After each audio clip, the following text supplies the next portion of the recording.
এমন কোনো বাচ্চা নেই যে চকলেট খেতে একদমই পছন্দ করে না।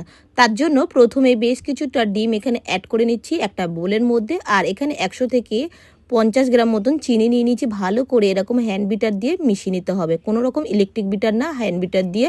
এবারে ২ চামচ কোকো পাউডার, ১০০ গ্রাম ময়দা, আর এখানে দিলাম স্বাদ মতো একটু লবণ, আর দিয়ে দিলাম ১ চামচের মতন বেকিং পাউডার, কিছুটা বাটার ভালো করে মেল্ট করে সেটাও দিয়ে দিলাম।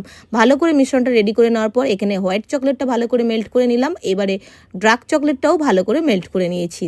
গ্যাসের উপর একটা প্যান বসিয়ে দিলাম আর পাইপিং ব্যাগের মধ্যে ওই ব্যাটারটা ভালো করে নিয়ে নিলাম। তারপরে একটুখানি ফুটো করে এইভাবে মিশ্রণটা প্যানের মধ্যে অল্প অল্প ব্যাটার দিয়ে সুন্দর করে মিনি প্যানকেক বানিয়ে নিয়েছি। এবারে ভালো করে লো টু মিডিয়ামে রেখে বানিয়ে নিয়েছি সবগুলো। এবার হোয়াইট চকলেটের মধ্যে এইভাবে কোট করে নিচ্ছি, আবার ব্ল্যাক চকলেটের মধ্যেও কোট করে নেব। এবার সুন্দর করে একটু ডিজাইন করে দিচ্ছি, ব্ল্যাক চকলেটের উপরে হোয়াইট চকলেট, হোয়াইট চকলেটের উপরে ব্ল্যাক চকলেট। কেমন লাগলো জানি।